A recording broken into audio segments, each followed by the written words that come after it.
Hey guys, eto na. Panahon na para pag-usapan natin yung issue na to. Yung green line na problem natin sa mga phones. Meron na akong paunang video doon sa TikTok and sa Facebook page ko. Kung di nyo pa napanood, pwede nyo panoorin muna bago nyo panoorin tong buong video na to. But that's basically just a shortened version of this whole video kung saan mas in-depth natin pag-uusapan itong problemang to. Dahil hindi lang po ito problema ng isang brand. Dahil marami pong apektado nito. At pag-uusapan po natin lahat yan after this quick message from our sponsor. Ang video na to ay hatid sa inyo ng Ugreen 20,000 mAh na power bank na merong dalawang USB-C cables. Paano ko nasabing dalawa? Well, the first one is this one. Akala nyo lanyard? No, it's actually a cable. At pwedeng ibalik na mabilisan like so and matibay po siya. At ang pangalawang cable dito, andito po sa likod. So, hindi na po kayo mamumroblema sa pagdadala ng cable pag may dala kayong power bank. At guys, kung inakala nyo yung dalawang devices lang pwede nating sabay-sabay na i-charge dito, nagkakamali kayo kasi meron pa tayong dalawang extra ports. Merong USB-C and a USB-A port. At meron pa tong LED indicator that tells you kung ilan na lang yung battery percentage nyo. Pag naka-heart, that means 100%.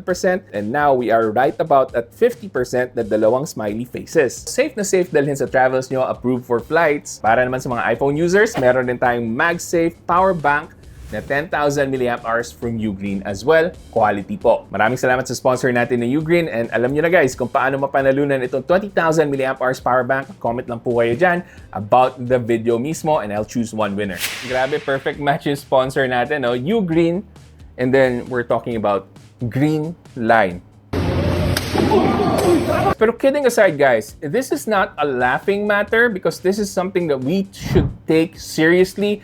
At dapat matagal na nga itong tinugunan ng mga brands eh. But unfortunately, from what I've heard sa mga apektado ng issue na to, hindi pa gaanong tinutugunan ng mga brands and most of them here in the Philippines are just keeping quiet. And napakalaganap po ng problema to dahil marami na po akong nasakyang Grab riders na nakita ko yung phone nila na ginagamit nila for their navigation and for their Grab app. Meron po talagang green lines and most of them are Samsung devices. So alamin natin kung paano nga ba nagkakaroon ng green line, ano nga ba yung sanhi nito, at kung ano nga ba in general yung green line. So para sa mga hindi alam, ito po yung green line mismo. Yung nakikita nyong mga linya dito. So usually, madalas nangyayari na nagkakaroon tayo ng isang linya lang sa simula. Yan po yung simula na isang linya lang muna. Then just a few days after or even a few hours after, sunod-sunod na pong lilitaw yan. And madalas na green line to, pero meron rin pong mga apektado na pink yung lines na lumilitaw instead of the green lines. So, hindi po ito limited sa discussion sa green lines dahil pareho lang po yung issue nila with the pink lines. So, paano nga ba tayo nagkakaroon ng green line problem sa mga phones natin? And ano nga bang mga phones ang apektado nito? So far, ang mga nababalitaan ko pa lang na nagkakaroon ng green line na problem are phones with AMOLED displays. So, pag naka-AMOLED ka, automatic. Ando na po agad yung risk na pwedeng magkaroon ng green line yung device mo. Pero merong mga specific phone models po talaga ang apektado ng talamak na green line problems. Pero mamaya na po natin babanggitin yung mga yon. Unahin muna natin ang isa sa pinakasanhi talaga ng green lines. And I think this is the part breakdown na sinasabi ng ibang technician. And that is with the flex cable. Now, editor, pakita natin yung flex cable. Ito po yung flex cable. Maliit lang po siya na ribbon cable na nagko-connect ng display natin to the motherboard. And once nagkaroon ng damage yung part nun, naapektuhan po yung linya or yung array ng mga diodes dito sa display natin. So, this is mostly permanent damage kasi sira na po yung flex cable natin. So, kailangan na pong palitan yon as well as yung display kasi nasunog na mismo yung linya na apektado dito ng green lines. So, hindi po ito maaayos ng software fix. Kung meron mang software fix na makakaayos nito, kung sakali lang, that is mostly temporary. Maayos panandalian, pero babalik at babalik. Same issue at dadami pa yung mga linya na yan. Pero bago natin pag-usapan kung paano maiiwasan to, eto muna yung ilan sa mga myths na dapat nating i-debunk. Marami magsasabi na hindi apektado ng green line problem. Sasabihin nila dahil hindi lang kayo maingat or nasa pag-aalaga ng gamit yan. Pero para doon sa hindi nakaranas ng green line problems, let's not do victim blaming here. Hindi yan yung dapat gawin natin dito. Because the problem is not the consumers. Kasi obviously, ang pinaka-problem dito, yung brand and yung produkto na ginawa ng brand. Dahil ito mismo ang sablay. Huwag natin sisihin yung consumers.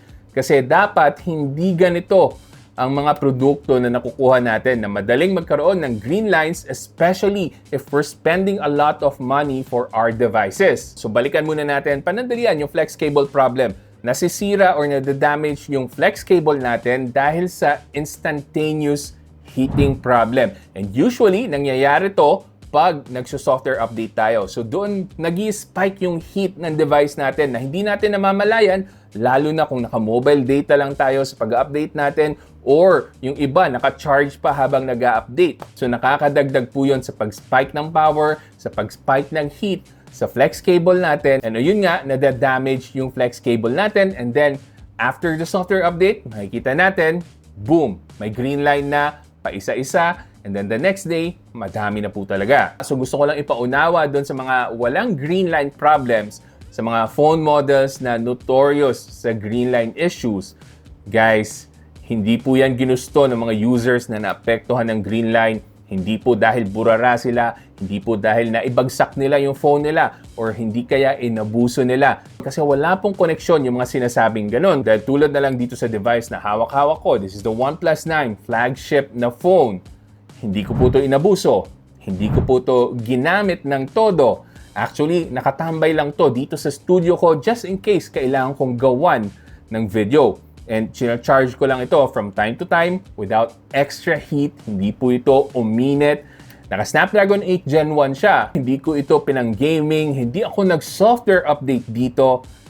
Nagkaroon pa rin ako ng green line. Hindi rin po ito nabagsak, guys. Like I'm telling you, nakalagay lang ito sa studio. Walang gumagamit like most of the phones na nire-review ko. So para sa mga mahilig manise doon sa nagkaroon ng green lines, nakasalanan nila, hindi nila iningatan yung phones nila, what can you say about sa situation ko na hindi ko naman ginamit, hindi ko naman inabuso yung phone ko? So please, let's stop the victim blaming para dito sa issue na to. Because we should all band together. Yung mga may green line problems, yung hindi pa nakakaranas ng green line, we should all support each other kasi problema natin to as consumers. Hindi natin kailangang i-defend yung brand, lalo na kung napaka-obvious ng sablay na problema na to. At tulad ng sinasabi ko, hindi po ito biro kasi yung mga devices na apektado nito ay mga mamahaling devices, mga flagship level. Samsung Galaxy S series, apektado po nito. So talagang nakakadismaya tong problemang to. So paano nga ba natin maiiwasan na magkaroon ng green lines yung devices natin? Well, isa sa mga pwede natin gawin is iwasan na uminit ng husto yung device natin. Pag napapansin natin umiinit na, palamigin muna natin. Yung mga software updates, isang tabi muna natin unless kailangan na talaga. And kung sakaling magso-software update man tayo, siguraduhin natin na mapapanatili natin na cool yung temperature ng devices natin. Sobrang hassle, alam ko, dapat hindi na natin ginagawa yung mga ganitong basic na bagay, pero it is what it is, guys. Kailangan nating alagaan yung mga bagay na ginastusan natin, mamahalin yung mga devices natin. So, wala, alagaan na lang talaga natin para maiwasan natin yung problema. Pero eto lang, yung mga precaution na sinasabi ko sa inyo, hindi po yan 100% guarantee na gagana. Kung talagang defective yung flex cable ng modelo na nakuha nyo, mangyayari at mangyayari po talaga yung green line problem sa device nyo. So ano pa ang isang paraan para maiwasan natin yung green line problem? Well, eto, praktikalan na lang talaga, guys. Iwasan natin yung mga modelo na notorious sa problemang to. So, nandyan po yung mga Samsung Galaxy S20, S21, S22 series na talagang talamak yung green line problems. Yung A73, madalas ko rin makita sa mga Grab riders. Isa yun sa mga apektado sa green line issue. Xiaomi 12T has a known issue as well para sa green lines na yan. So, kung sakaling may makita kayo nagbebenta ng Xiaomi 12T, iwasan nyo na po. Recently, nagkaroon naman ng green line problems yung Honor X9B. This is exclusive sa X9B series nila. Yung other Honor phones, so far, wala pang nababalitaang green line problems.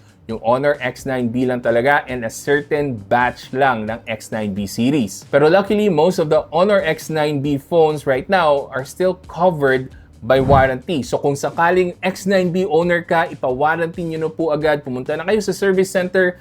Kung walang service center, ang pinaka-downside na nakikita ko so far, yung mga nireport sa akin ng ibang users na nakapanood ng short video ko about the Greenline problem, matagal po yung turnaround time para maibalik yung device. It usually takes 1 to 3 months bago maibalik yung phone na pinaayos, and that is not acceptable. So I hope Honor is watching this video, and I hope they do better pagdating sa turnaround time ng pagpapaayos and pag-repair ng mga Honor X9B series na apektado ng problemang to. Kasi yung mga apektado nito are people who cannot afford to buy another phone. Kaya maraming nag-aalinlangan na ipadala sa repair kasi 1 to 3 months na wala kang main phone mo and wala kang pambili ng extra, that is such a long time. So hopefully, mas dumami yung ready na stock na replacement na screen ni Honor for the Honor X9B. Now, there are still other phones na apektado ng Greenline problem tulad ng Realme GT2 Pro, pero fortunately sa akin, hindi pa tumatama yung Greenline dito sa GT2 Pro ko. And sana wag naman. And then syempre sa OnePlus, eto na nga, iwasan natin yung OnePlus 9, OnePlus 7, OnePlus 8, even the OnePlus 10 has Greenline problems, and meron na akong pakonti-konting nakikita from the OnePlus 11, even the OnePlus 12, guys. This is not a joke. Meron ng pakonti-konting problema kahit na naka-BOE na yung display ng mga yon. So hindi rin po guarantee na iiwas tayo sa Samsung display and then makakaiwas na tayo sa Greenline. Kasi tulad ng sinabi ko, meron ng panaka-naka na BOE displays. Apektado pa rin ang Greenline problem. Pero majority of the Greenline problems right now connected dito sa Samsung display. So pati yung Poco F3 minsan meron din. Other Redmi phones as well. Meron din yung Xiaomi 12 Pro. Apektado rin po yun. So marami po talagang phone models ang apektado ng Greenline problems. And also yung mga flagship ni Vivo from the X50, X60, and X70, I believe. So talagang laganap tong problema to ng Greenline na to. Hindi lang po ito exclusive sa Samsung. Other brands are also experiencing this. And also kung may specific phone model ka na apektado ng Greenline, let me know in the comment section.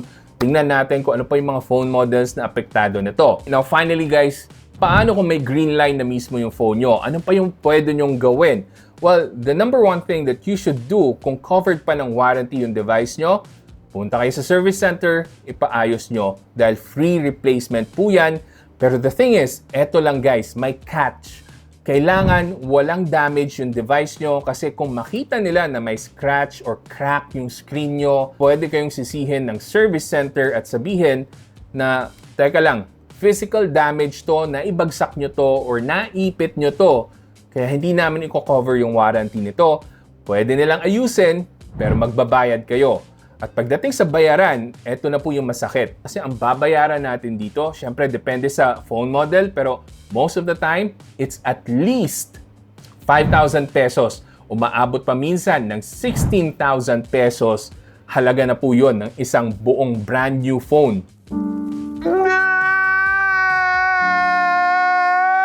So talagang kawawa guys yung mga apektado ng Greenline problem na to. Kaya sinasabi ko sa inyo, kahit na wala kayong Greenline problem and yung phone model nyo is notoriously affected by Greenlines and swerte lang kayo, wala kayong Greenline, wag po natin sisihin yung ibang consumers na apektado ng Greenline problem because this is not a joke guys. Hindi po talaga nakakatuwa na nag-invest ka ng pera mo, gumastos ka ng sobrang laking halaga na pinag-ipunan mo, and then ang makukuha mo lang na kapalit is yung Greenline na palala ng palala hanggang sa wala ka na halos makita sa display mo. So ina-address ko to sa mga brands like Samsung, OnePlus, please.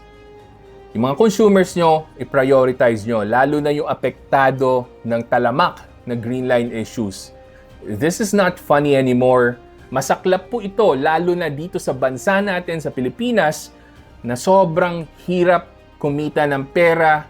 Hindi po biro ang bumili ng mamahaling device, yung mga AMOLED devices natin. So sobrang nakakadismaya lang talaga.